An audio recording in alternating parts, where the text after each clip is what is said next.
Assalamualaikum warahmatullahi wabarakatuh. Saya Abrar Aji Perdana dari kelas B Perencanaan Pembangunan.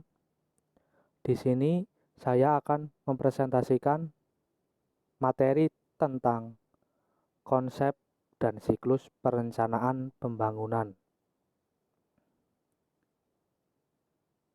Yang pertama adalah pengertian perencanaan pembangunan. Sistem perencanaan pembangunan nasional adalah satu kesatuan tata cara pembangunan untuk menghasilkan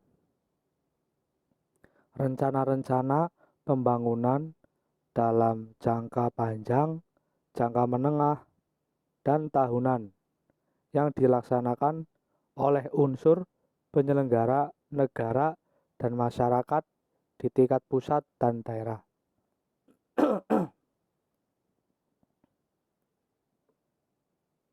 Lalu yang kedua adalah pengertian perencanaan pembangunan menurut para ahli. Yang pertama, menurut Cokro Amijojo, perencanaan dalam arti seluas-luasnya merupakan suatu proses mempersiapkan secara sistematis kegiatan-kegiatan yang dilakukan untuk mencapai suatu tujuan tertentu.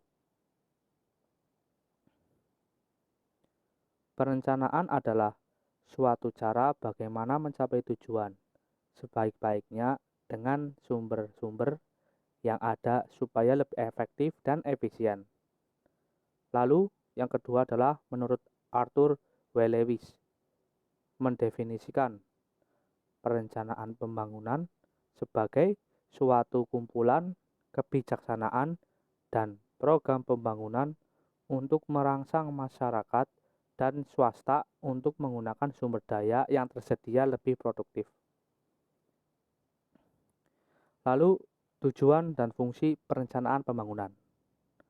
Menurut Undang-Undang Nomor 25 Tahun 2004 tentang perencanaan pembangunan memiliki tujuan dan fungsi. Yang pertama adalah untuk mendukung koordinasi antar pelaku pembangunan. Lalu, yang kedua adalah untuk menjamin terciptanya integrasi, sinkronisasi, dan sinergi antar daerah, untuk menjamin keterkaitan dan konsistensi antara perencanaan, penganggaran, pelaksanaan, dan pengawasan. Dan yang ketiga adalah untuk mengoptimalkan partisipasi dan peran masyarakat dalam perencanaan untuk menjamin tercapainya penggunaan sumber daya secara efisien, efektif, dan adil. Lalu selanjutnya adalah ciri-ciri perencanaan pembangunan. Yang pertama yaitu bersifat publik. Lalu berorientasi masa depan. Yang ketiga strategis. Yang keempat deliberate atau kesepakatan. Yang terakhir adalah terhubung tindakan. Lalu, tahapan perencanaan pembangunan. Yang pertama adalah tahap penyusunan rencana. Tahap awal kegiatan perencanaan adalah menyusun naskah atau rancangan rencana pembangunan secara formal merupakan tanggung jawab dan perencana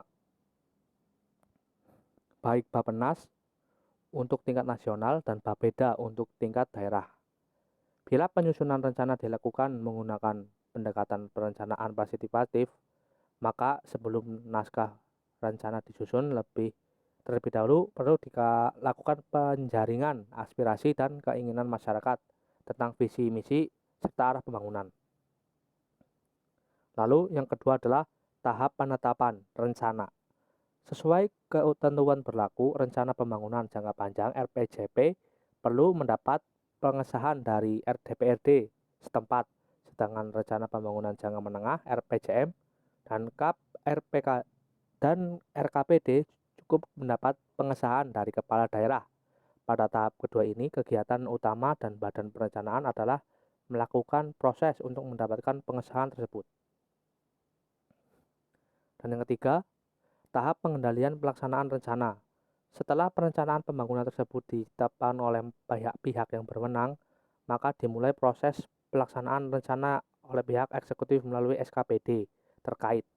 Sesuai dengan ketentuan perundangan yang berlaku, perencana masih tetap mempunyai tanggung jawab dalam melakukan pengendalian pelaksanaan rencana bersama SKPD bersangkutan.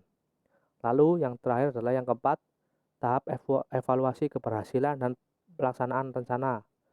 Setelah pelaksanaan kegiatan pembangunan selesai, badan rencana masih mempunyai tanggung jawab terakhir, yaitu melakukan evaluasi terhadap kinerja dari kegiatan pembangunan tersebut. Sesuai dengan peraturan pemerintah nomor 6 tahun 2008 tentang pedoman evaluasi penyelenggara pemerintah daerah, evaluasi harus dilakukan dengan menggunakan metode evaluasi kinerja yang paling kurang didasarkan atas 3 unsur utama, yaitu memasukkan input, terutama dana, keluaran, output, dan hasil outcome. Di samping itu, evaluasi ini juga mencakup faktor-faktor utama yang menyebabkan berhasilnya atau kendala yang menyebabkan kurangnya manfaat yang dapat dihasilkan oleh objek kegiatan pembangunan tersebut. Selanjutnya adalah siklus perencanaan pembangunan. Yang pertama adalah penilaian keadaan saat ini. Yang kedua, penilaian arah pembangunan masa datang. Yang ketiga, formulasi tujuan dan sasaran pembangunan. Yang keempat, mengkaji alternatif strategi pembangunan. Yang kelima, menetapkan prioritas pembangunan. Yang keenam, merumuskan kebijakan pembangunan. Yang ketujuh, identifikasi program dan kegiatan. Yang ke-8, menetapkan perkiraan dana investasi. Yang ke-9, menetapkan indikator kerja. Dan yang terakhir adalah penyusunan rencana tindak atau action plan. Terima kasih. Sekian presentasi dari saya. Bila ada salah kata dan pengucapan, saya mohon maaf. Wassalamualaikum warahmatullahi wabarakatuh.